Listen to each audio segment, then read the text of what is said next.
Mazmur 56, kalau kita lihat di sana judul perikopnya adalah kepercayaan kepada Allah dalam kesusahan. Ya, percaya kepada Tuhan dalam kesusahan.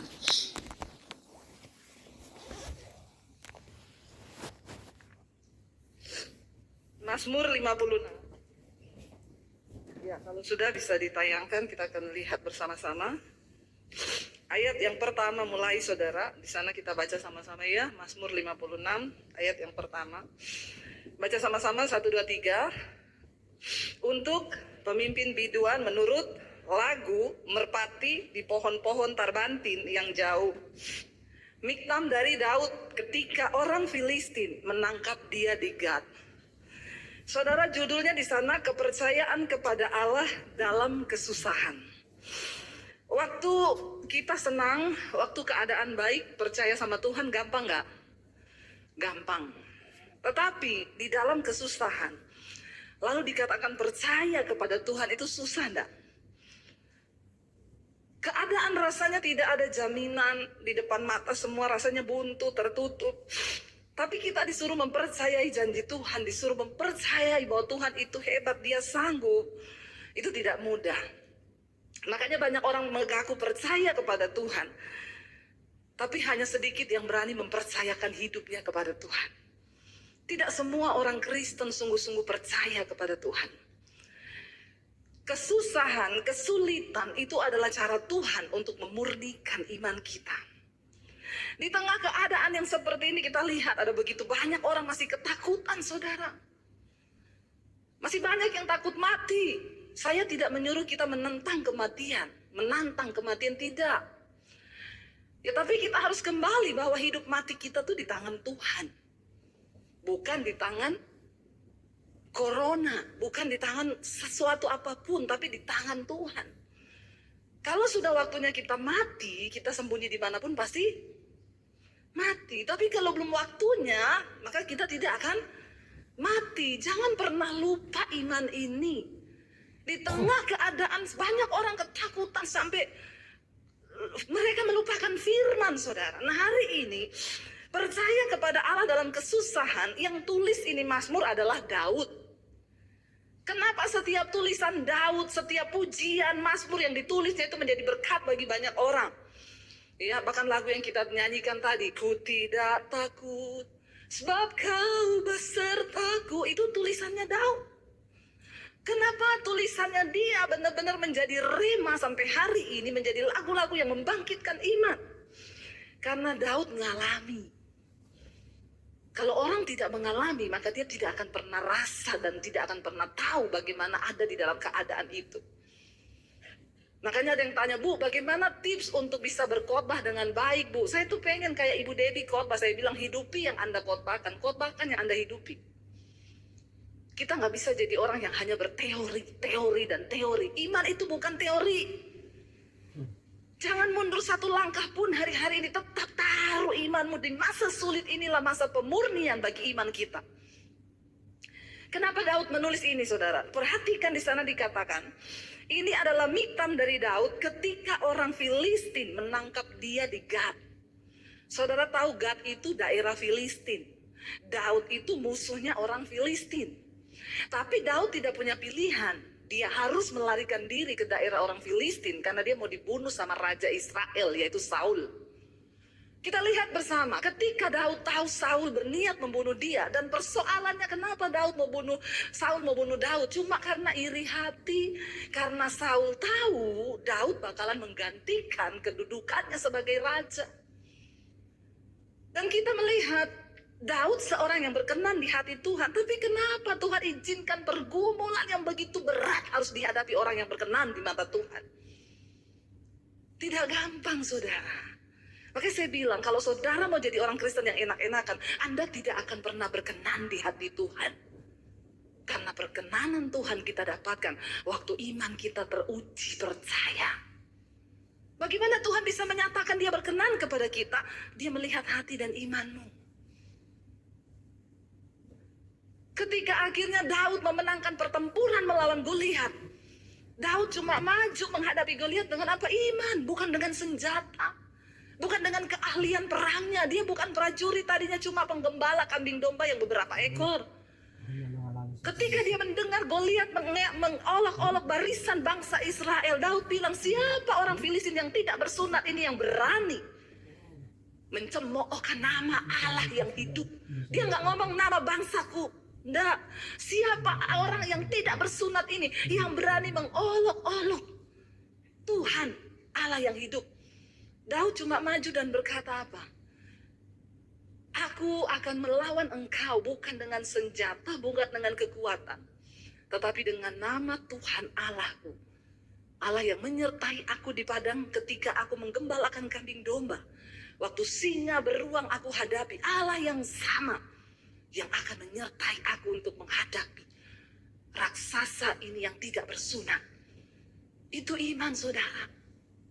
Daud gak pernah peduli berapa besar masalah yang ada di depannya. Dia cuma peduli dan dia tahu Tuhan yang sama yang menyertai dia. Amin, saudara. Sesulit apapun keadaanmu hari ini, ingat Tuhan masih tetap sama dan dia tidak pernah berubah. Jangan sia-siakan kesempatan kita hidup yang cuma berapa lama di dunia ini dengan tidak mengalami Tuhan secara pribadi. Tuhan mau menyatakan kemuliaannya bagi saudara dan saya. Tapi dia mencari hati dan iman-iman yang sungguh-sungguh hidup. Supaya dia menyatakan kuasanya. Saudara, akhirnya Daud pertama kali tahu Saul iri hati kepada dia. Karena dia membunuh Goliat. Akhirnya Saul mengangkat dia sebagai panglima perang. Daud memenangkan banyak pertempuran. Lalu Daud mulai disanjung oleh seluruh rakyat di negeri itu. Termasuk para gadis-gadis cantik. Saul menjadi iri hati. Dia melihat Daud sebagai ancaman. Tapi Tuhan izinkan itu terjadi kepada orang yang dikenan di hatinya. Saudara, akhirnya Saul berniat membunuh Daud. Ketika Daud pertama kali tahu tantangan besar di depannya, dia mau dibunuh oleh seorang raja. Raja Israel, nggak main-main, saudara. Kalau kita cuma mau dijatuhkan temen, rekan bisnis, itu mah biasa, belum ada apa-apanya. Daud yang akan menghabisinya itu Raja Israel. Mau lari kemana dia?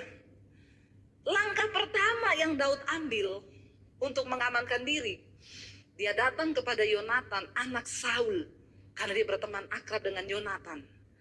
Dia berharap Yonatan bisa melindungi dia dari ayahnya. Siapa orang yang terdekat dengan Saul? Anaknya. Daud datang curhat kepada Yonatan. Tapi ternyata ketika Yonatan menyatakan isi hatinya di depan ayahnya mau membela Daud, Saul marah dan berkata, dasar kamu anak sundal. Kenapa kamu bela anak Isai itu? Lalu Saul mengambil tombak dan dia lemparkan itu ke anaknya Yonatan. Dan Yonatan berdiri. Dia tinggalkan meja makan ayahnya. Ternyata Daud luput mendapatkan perlindungan dari orang yang pertama yang dia anggap bisa menolong, yaitu Yonatan. Orang terdekatnya Saul, anaknya sendiri. Putra mahkotanya. Saul bilang, kenapa engkau membela anak Isai itu demi kandungan ibumu? Dia menyebut-nyebut kandungan ibu dari Yonatan, saudara. Marah besar. Kamu tidak tahu dia itu akan menghancurkan tahta kerajaan kita. Saul berusaha mempengaruhi anaknya untuk ikut membela dia dan memusuhi Daud. Akhirnya setelah mendapat tanda dari Yonatan, dan Yonatan bilang, benar, ayahku marah besar. Lebih baik kamu lari. Akhirnya Daud melarikan diri. Daud melarikan diri yang pertama, dia pergi kemana, saudara? Ya, ketika pertama kali Daud itu melarikan diri, dia datang ke satu kota di Gibea, selatan Gibea yang bernama Nob. Kenapa Daud pergi ke Nob? Nob adalah kota para imam. Daud berharap mungkin akan mendapatkan kekuatan, pembelaan dari para imam. Sebab mereka orang-orang yang dekat dengan Tuhan. Ketika engkau menghadapi masalah pergumulan pencobaan, kepada siapa engkau lari, saudara, mencari pertolongan? Makanya saya selalu berkata, kalau saudara ikuti khotbah-khotbah saya selalu bilang, jangan cari manusia, jangan cari pendeta, jangan cari hamba Tuhan. Bahkan pendeta tidak bisa menolong engkau. Imam tidak bisa menolong. Daud berharap di kota para imam, dia akan mendapat perlindungan, sebab ini orang-orang yang dekat dengan Tuhan. Engkau akan kecewa, saudara. Jangan cari pendeta. Jangan cari saya, tapi cari Tuhan. Kemarin saya pelayanan di kota Palu. Saya diajak makan, lalu ada seorang ibu yang ikut makan bersama kita. Ibu itu ngomong gini, Bu Debbie, ibu tahu saya siapa? Enggak. Saya Ibu Marta, Bu. Ibu Marta mana ya? Yang telepon ibu terus itu loh. Waktu saya ada masalah anak saya. Ibu tahu nggak? Saya tuh sempat kepahitan loh sama Bu Debbie. Terus saya bilang, oh ibu yang telepon saya terus itu, yang minta didoakan, minta ini. Iya. Bukan cuma ibu yang kepahitan sama saya juga kepahitan sama ibu. Kenapa? Telepon terus, saudara. Ada masalah ini telepon, anaknya mau rumah kontrakan, mau didoakan, telepon suruh saya doakan. Ibu berdoa sendiri, Bu. Bikin minyak urapan sendiri, ibu doakan, urapi. Ajak anak ibu berdoa, bukan saya. Bukan doa saya yang didengar Tuhan. Doa ibu dan anak ibu waktu ibu naikkan dengan iman, itu didengar oleh Tuhan. Oh begitu ya Bu ya? Iya. Dia berdoa, saudara. Nggak lama telepon lagi, Bu, anak saya ini agak-agak bengong-bengong di rumah baru ini, kayaknya ada setannya. Terus doakan, Bu, doa sendiri. Besoknya lagi telepon, Bu, anak saya kayaknya kerasukan, Bu, doakan, Bu, doa sendiri. Datang sama Tuhan sendiri.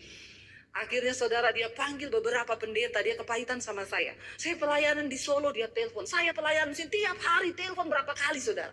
Saya bilang, ibu ngikutikan channel saya, ibu tahu kan pengajaran saya, jangan cari pendeta, ibu hadapi sendiri. Tapi saya enggak pernah, Bu, gini-gini, inilah waktunya, bangunkan imanmu. Tapi anak saya kerasukan. Tuhan berkata, tanda-tanda ini akan menyertai orang yang percaya. Engkau akan mengusir setan demi namaku, kata Tuhan. Bangkit, Bu. Tidak ada pendeta hebat yang bisa menyembuhkan anaknya ibu, kecuali Tuhan yang hebat dengan imanmu yang hebat. Lalu dia kecewa, dia panggil pendeta. Benar, pendeta datang, saudara. 2 orang pendeta dia panggil. Pendetanya ngomong, anakmu stres. Tambah pahit lagi dia. Dia berharap pendetanya mau doain, mau beri kekuatan. Malah dia omongin, anakmu ini stres. Marahlah dia. Dia kecewa, makin kecewa. Satu kali anaknya benar-benar kerasukan hebat, saudara. Dia bilang, saya ingat apa yang Ibu Debbie katakan. Karena iblis mengintimidasi dia lewat anaknya. Masa lalunya semua dibuka sama setan itu. Saya tahu kamu begini dulu kan sama suamimu. Begini. Dia terpojok, saudara. Dia bilang, saya ingat salah satu khotbahnya Ibu Debbie bilang, iblis itu kerjaannya mengintimidasi. Jangan mau terintimidasi, berkatakan firman, aku telah ditebus dan dosa-dosaku lunas dibayar di atas kayu salib Kristus. Lalu dia bangkitkan imannya, dia tantang itu iblis, saudara. Dia bilang, iblis tutup mulutmu. Iblisnya ketawain dia, imanmu lemah. Dia bilang, saya ingat semua yang ibu katakan. Saya perkatakan firman Tuhan. Akhirnya dia layani anaknya yang kerasukan. Akhirnya anaknya dilepaskan. Saudara, dia bilang sama saya, Bu, sekarang saya baru tahu. Saya baru mengerti kata-katanya ibu bilang, cari Tuhan. Cari Tuhan. Cari Tuhan dan cari Tuhan. Saya baru mengerti, Bu. Saya mengalami peperangan. Ini waktunya, Bu, saya bilang. Engkau tidak bisa mengharapkan siapapun selain Tuhan. Daud datang ke kota Imam dengan harapan siapa tahu Imam dapat memberi dia kekuatan. Tapi saudara, ternyata, ya, kita lihat 1 Samuel pasal 21, saudara. Ya, apa yang terjadi? 1 Samuel 21, Daud di Nob. Nob ini kota Imam. Sampailah Daud ke Nob kepada Ahimelek, imam itu. Ayat dengan gemetar, Ahimelek pergi menemui Daud dan berkata kepadanya, apa di sana? Mengapa engkau seorang diri dan tidak ada orang bersama-sama engkau? Daud datang masuk sendiri ke rumah imam. Ya, ada orang sih yang bersama-sama dengan dia, tapi tidak banyak, cuma beberapa orang. Alkitab berkata, Daud akhirnya cuma minta roti kepada imam 5 biji. Berarti yang menyertai dia itu teman-temannya, mungkin asisten atau pembantunya. Itu cuma 3 atau 4 orang, karena dia minta roti cuma 5. Saudara, waktu kita dalam kesusahan, Daud itu punya banyak anak buah. Ribuan anak buahnya. Tapi ketika dia dalam masalah, semua orang akan meninggalkan. Karena itu jangan taruh harapanmu pada manusia, termasuk pada keluargamu sendiri. Taruh harapanmu pada Tuhan. Sering kali di tengah kesusahan, orang-orang dekat kita akan mulai meninggalkan kita. Waktu kita sukses, waktu kita diberkati, banyak yang datang ngaku-ngaku kenal. Tapi ketika engkau susah, yang kenal pun ngaku tidak kenal. Itulah dunia, udah biasa. Bahkan orang yang kita baikin, ketika kita dalam posisi teraniaya, ada yang ikut menembak kita dari belakang. Inilah dunia. Daud punya pasukan ribuan, tapi ketika dia dikejar mau dibunuh, tidak ada yang ikut dia. Dia masuk sendiri ke rumah imam. Kita nggak tahu apa maksud Daud tadinya datang ke kota imam itu, tapi saya tahu dia mencari perlindungan. Karena dia mau dibunuh oleh raja. Lalu imam bertanya kepada dia, mengapa engkau datang seorang diri? Ya, dan tidak ada orang yang bersama-sama dengan engkau. Ayat 2 saudara, Daud menjawab kepada Imam Ahimelek. Terpaksa Daud bohong. Saya tidak tahu dan Alkitab tidak menjelaskan kenapa Daud bohong kepada imam. Karena mungkin pada akhirnya dia ternyata merasa tidak ada tempat aman dan tidak ada orang yang cukup untuk dia percaya. Untuk menceritakan pergumulan, dia berubah pikiran ketika sampai di depan imam. Karena ternyata dia nggak bisa kenal siapa kawan, siapa lawan. Dia bohong kepada imam, dia bilang apa? Raja menugaskan sesuatu kepadaku. Katanya kepadaku, dia bilang, raja bilang, siapapun juga tidak boleh mengetahui sesuatu dari hal yang kusuruh kepadamu dan yang kutugaskan kepadamu ini. Sebab itu orang-orangku telah kusuruh pergi ke satu tempat. Perhatikan saudara, waktu dia mencari pertolongan kepada manusia, pada akhirnya dia juga ragu. Ternyata tidak ada manusia yang dapat memberi pertolongan. Terpaksa dia berbohong. Lalu akhirnya dia cuma bilang kepada imam, berikan aku roti, aku tuh lapar. Ya, lalu imamnya bilang, di tempatku tidak ada roti yang biasa. Ada roti suci, roti yang dipersembahkan di mezbah. Tetapi roti itu setiap hari kan diganti. Lah dari digantinya ini diambil dari mezbah Tuhan. Ya itu diganti yang baru. Lah gantiannya ini saya bisa kasih roti suci, roti persembahan kepadamu. Tapi dengan satu syarat, kamu harus tahir waktu makan roti ini karena ini roti kudus. Ya. Akhirnya Daud minta berikan kepadaku, ya, dikasih saudara di sana dikatakan. Lalu imam itu ayat 6 memberikan kepadanya roti kudus karena tidak ada roti di sana kecuali roti sajian. Roti itu biasa diangkat orang dari hadapan Tuhan supaya pada hari roti itu diambil ditaruh lagi roti yang baru. Maka pada hari itu juga ada di sana salah seorang pegawai Saul yang dikhususkan melayani Tuhan, namanya Doeg, seorang Edom, pengawas atas gembala-gembala Saul. Berkatalah Daud, ya, kepada Ahimelek, tidak adakah kepadamu di sini tombak atau pedang? Lucu saudara, dia pergi ke kota imam, pada akhirnya dia minta senjata. Kan dia tahu sebenarnya memang di situ tidak masa imam menyediakan senjata. Lalu imam itu menjawab kepada dia, ya, artinya Daud ini sedang mencari rasa aman di dalam ketakutannya, di dalam kesusahannya. Akhirnya dia berbohong di rumahnya imam, bukan cuma bohong, akhirnya dia tanya senjata. Lelucu saudara datang ke rumah saya, Bu, ibu punya senjata enggak? Saya ini mau mempertahankan diri. Ya, saya akan jawab yang ada padaku itu senjata rohani. Enggak ada senjata beneran. Tapi di dalam kekalutan Daud, dia sudah buta saudara. Sampai dia tanya sama imam, ada senjata enggak yang dapat aku bawa? Karena perintah raja ini mendesak. Udah gak masuk akal. Lah kalau raja yang menyuruh kamu pasti kan diperlengkapi dengan senjata.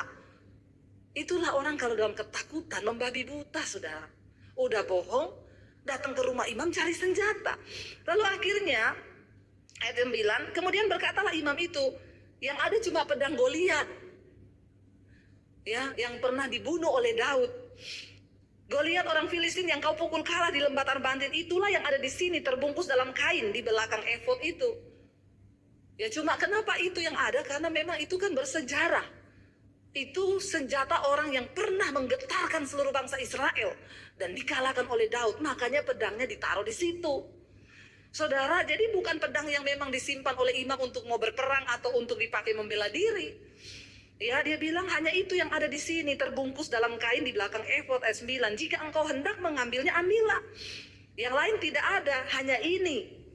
Kata Daud, tidak ada yang seperti itu, berikanlah itu kepadaku. Imamnya juga kasih kepada Daud karena Daud bohong. Dia bilang dia ditugaskan raja. Saudara, kemana engkau akan mencari pertolongan hari-hari ini? Kemana kita mau cari rasa aman? Datang kepada imam pun kita tidak akan menemukan apa-apa. Akhirnya Daud pergi dari sana. Kenapa? Karena ternyata di situ ada orangnya Saul. Pasti dia akan dikenali. Dia nggak lama-lama.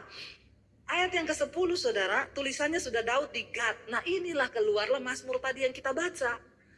Waktu Daud ada di Gad. Dikatakan di sana kemudian bersiaplah Daud, larilah ia. Pada hari itu juga dari Saul sampailah ia ke Akis, raja kota Gad. Saudara, ini namanya bunuh diri. Daud itu pernah membunuh pahlawannya orang Filistin. Lalu dia lari ke Filistin. Sekarang lagi perang Rusia dan Ukraina, saudara. Adalah sebuah kebodohan kalau tentara Ukraina lari ke Rusia. Kemarin aja kita dengar, ya, dari Rusia udah bilang, yang ada di kapal, cepat mundur, serahkan diri, letakkan senjata, supaya kami tidak akan membunuh lebih banyak orang. Dijawab sama Ukraina, persetan dengan kau Rusia. Kami akan terus bertahan sampai napas yang terakhir. Langsung dibom, buar, meledak mati semua. Saudara, ini terjadi hari-hari ini. Kita biar terus berdoa dan berjaga-jaga. Melihat keadaan dunia dalam goncangan. Ya, apa yang akan terjadi ke depan, saudara. Tetapi firman Tuhan harus digenapi. Tidak ada tempat aman bagi kita kecuali di dekat Tuhan.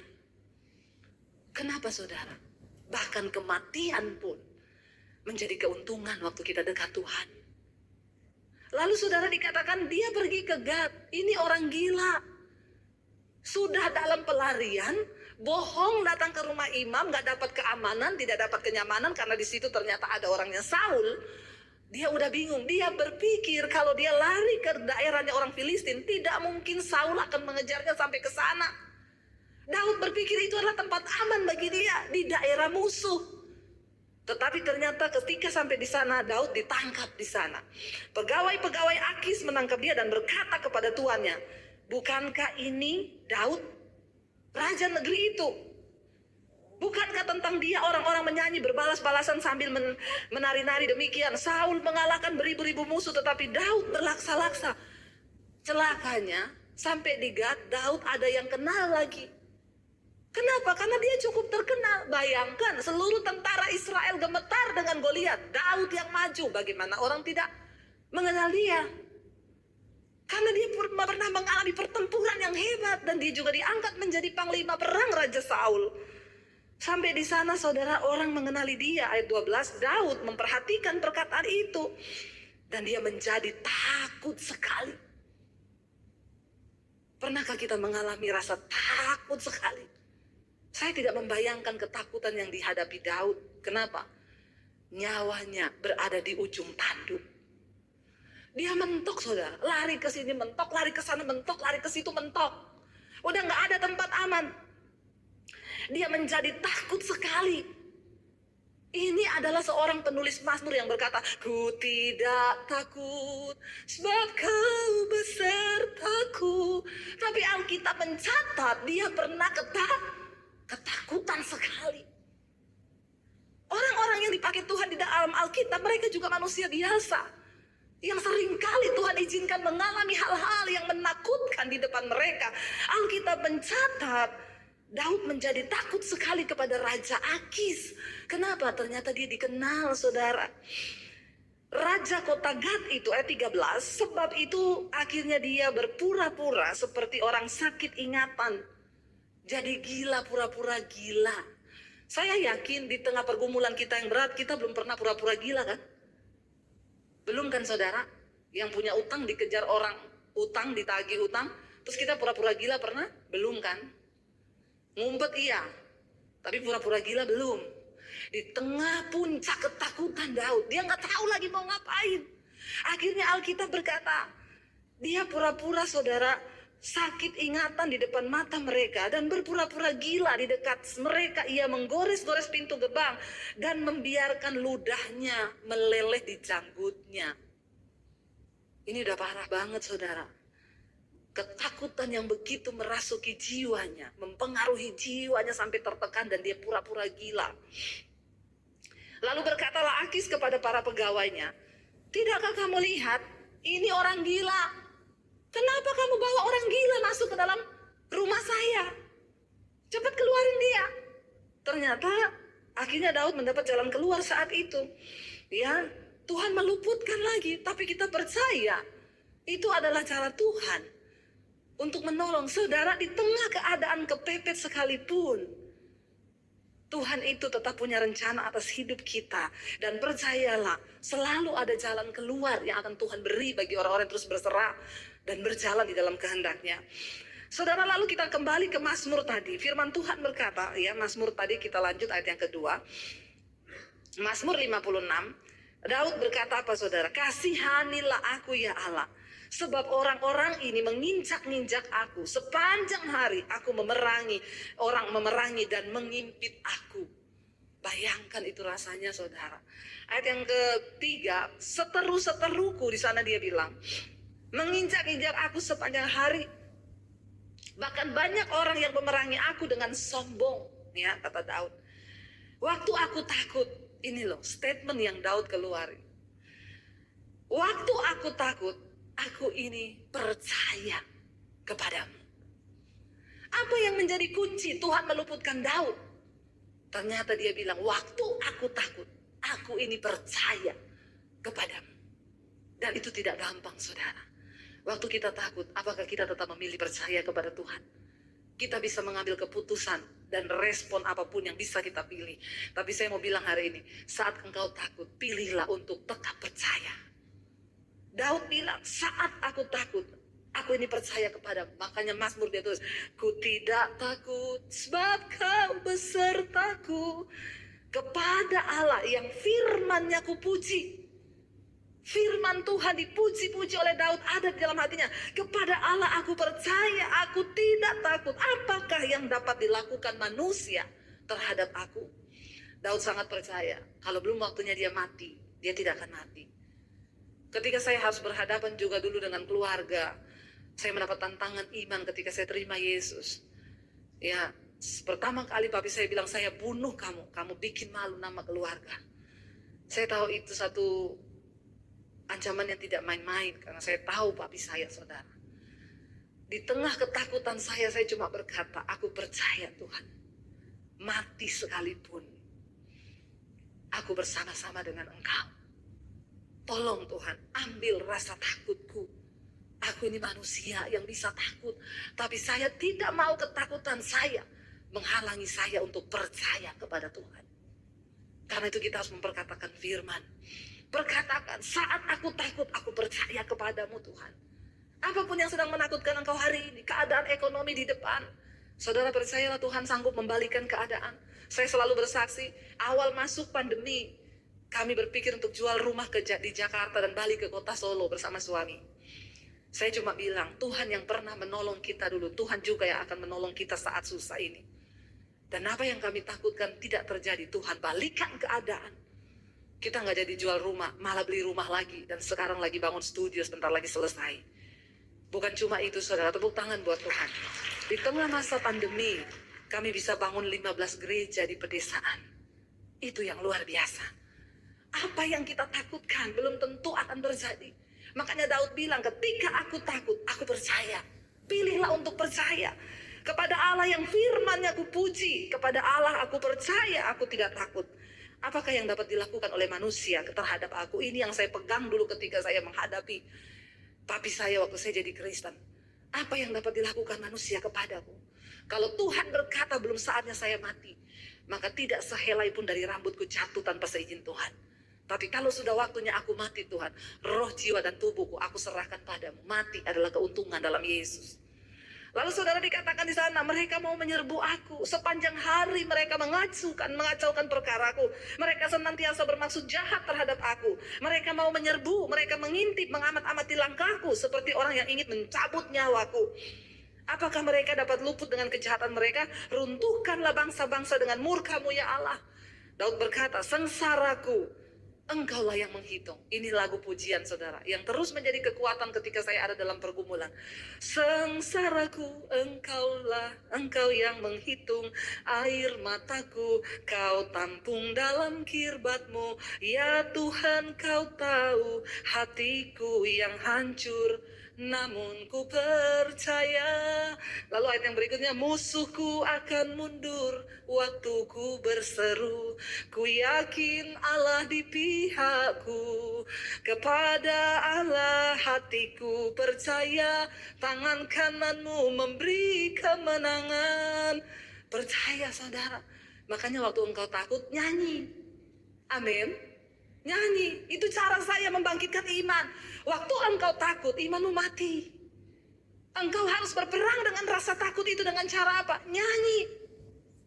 Angkat pujian yang menguatkan hatimu. Perkatakan firman Tuhan. Nyanyi puji Tuhan. Ya, saya menyanyi ketika saya takut. Ku kan bernyanyi sampai hatiku percaya, sampai jiwaku mendengar lagu pengharapan. Nyanyi sampai hatimu tuh percaya. Jangan biarkan keadaan mengintimidasi. Jangan biarkan imanmu terpuruk hari-hari ini. Nyanyi saudara, sampai jiwamu percaya kepada Tuhan. Makanya Daud berkata, hai jiwaku, kenapa engkau tertekan di dalam diriku? Pujilah Tuhan. Waktu engkau memuji Tuhan, imanmu bangkit saudara.